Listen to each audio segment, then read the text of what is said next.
Hello everyone, in this episode of Motive Garage, we debut our new project car.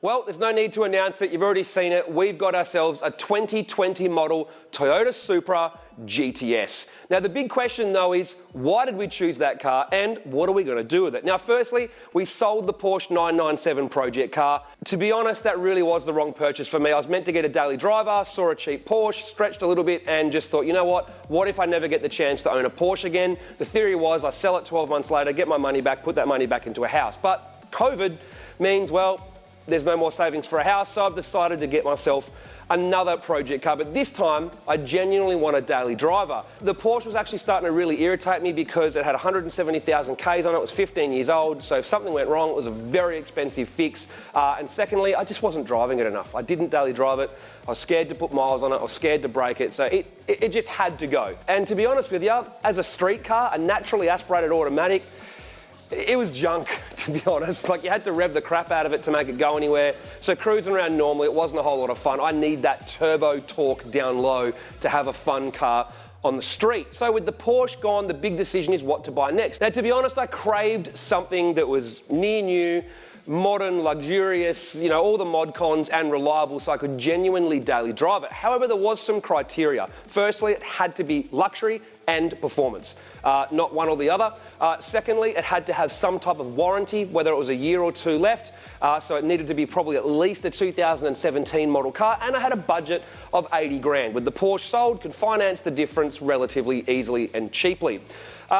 Once I had that budget of 80 grand and had that criteria, it pretty much wiped out R35 GTR, all the RS model of Audis, all the M model of BMWs, and all of the AMG model Mercedes were wiped out of that budget because any of those at 80 grand are out of warranty. So they're all off the table for that exact reason. So the next thing I looked at is, okay, well, what style of car do I want? Well, I'm nearly 40, I can't do a hatch. I'm sorry, I love Golf Rs and Focuses, etc., but I can drive them, thrash them, but I just can't have one as a daily driver. So I've got sedan or coupe left. Looking at WRX STI, sorry, I feel like a brand new WRX is still a 15-year-old car in terms of how they drive and the design, etc. And I've got an old Rexy anyway, so I wanted to get up to something else. Now, it had to be Euro or Japanese, so that's Mustang and Camaro out of the equation. Now, after going through all of that, you can even do this exercise on car sales. All the criteria that I wanted, the only thing left is a Toyota Supra. So what about the Supra that we chose? Why did we get this one? Well, it's pretty simple, really. Although it's a September 2019 plated car, when we found it at a dealership in the Shire, it only had 550 Ks on it. And that's because it was a demo in some country town. They didn't drive it, they didn't use it, they wholesaled it off, and it meant we had a low kilometre one for that price. Now, all of the demos out there that are a year old with 2,000-3,000 Ks on it were selling from anywhere to sort of 77 through to 85. We managed to get this one for $80,000 plus stamp duty and rego, so about 84 drive away, you could call it. Now that's a $20,000 saving on a brand new GTS with Alcantara trim, so we were pretty happy with that buy. Low kilometres means it felt like a brand new car to me more than anything else. So, and here's the weird part, I didn't even drive it before I bought it. I actually went and did the deal before I even did a quick drive around the block. I spoke to Adam LZ, spoke to Mark from Street Effects, and a few other people that have Supras, and they assured me, yep, you're going to love it. So the deal was done, and I had to go get it. Well, it's been a very long time since I've ever picked up a car from a car yard. I think every car I've ever purchased of my own since, I think all of them, has pretty much been private in some way or another. So going to a car to pick up a new car is, well, an odd feeling, and it's the newest car I've ever bought, so let's do it. There it is.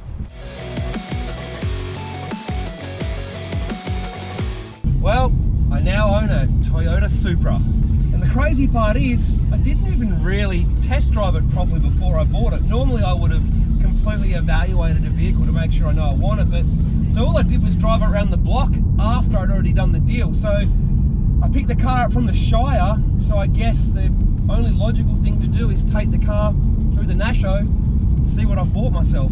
Well, into sport, into manual mode, have a bit of fun, shall we, in a Supra.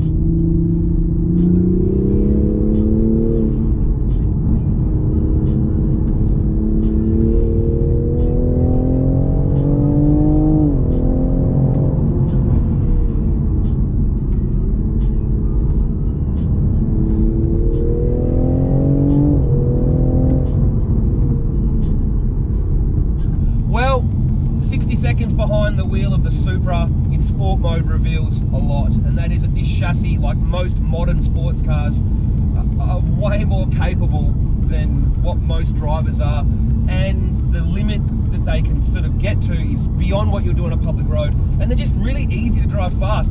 I put it straight into sport mode, went for it, and I just actually really relaxed driving flat out. It's not a scary car, kind of like your older modified Supras and GTRs. Going fast in this is very, very easy to do.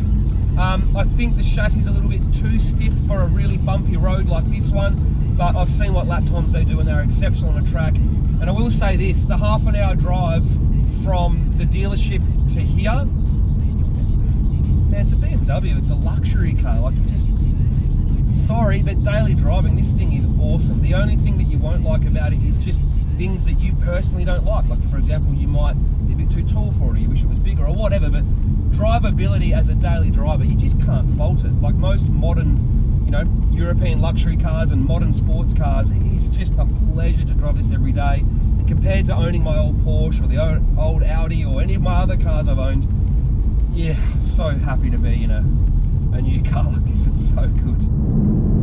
Now, this car hasn't even done its first 1,000 Ks yet, so I'm not going absolutely ballistic in it. I just want to get an idea of how good the chassis feels through some of these sweeping corners, and but the mid-range torque that you can use in this thing is just so not what I'm used to in the older JDM stuff. It's so good. I know all you Euro guys are probably saying, yeah, that's normal, we've had that for ages, but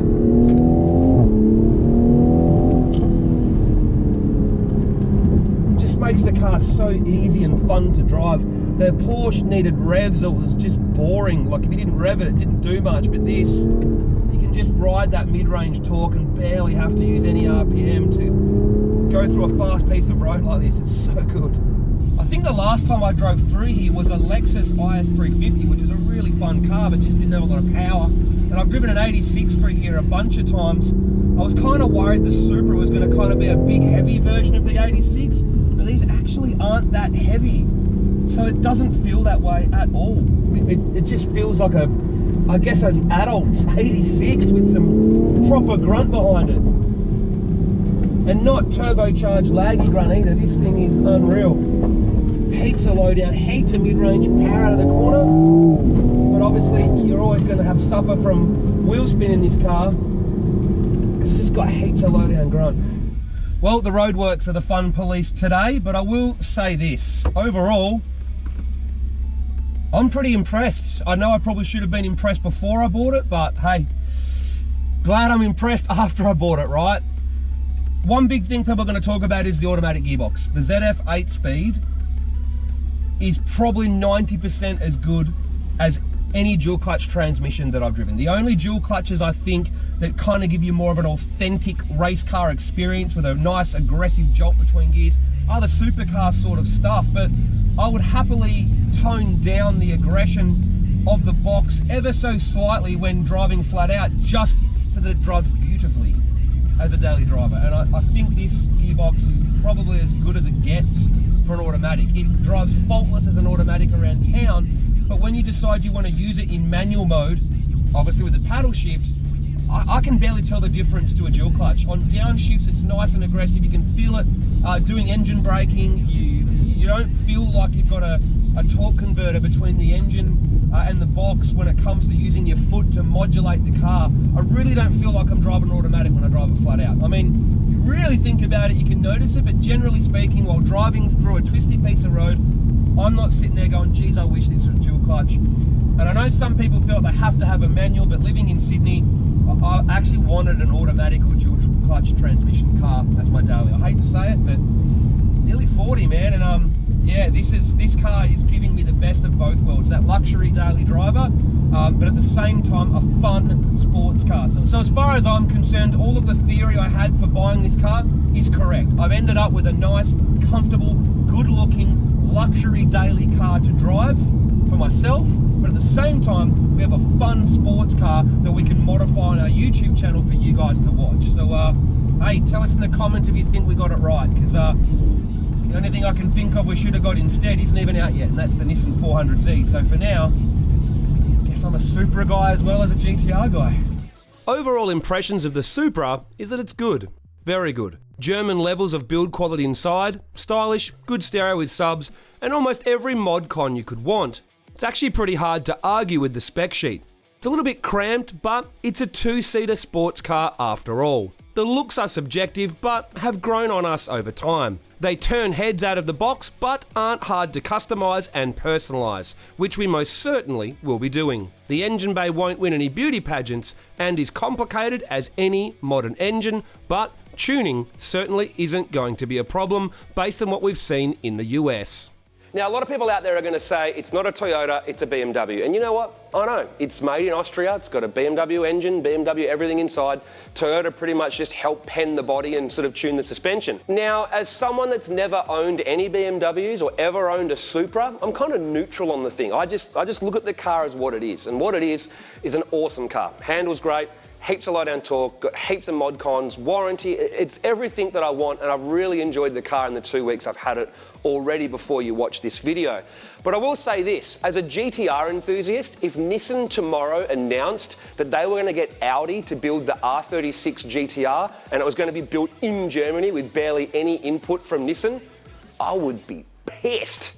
And I would be calling it not a real GTR either. So all you Supra guys out there, I totally understand where you're coming from in terms of the history of a Supra. But on the flip side, hey, BMW make a great car and it's a pretty good thing. So what are we going to do with the car? Well, our first step is to personalise it. And if you're watching this video and you look at our Facebook page, you've already seen what we've done to it visually. And then from there, we're basically going to be performance testing a whole bunch of parts. Now, we're going to be working with the guys from Croydon Racing Developments on the tuning side of things. Golby's Parts are going to be helping us out with some parts for the thing, and the goal is to show you guys a step-by-step guide. We're not going to sort of do one big chunk of mods. We're going to do each little step so that you can see exactly what you should do to your new Supra to make it go faster. What's the end goals? Nines, of course.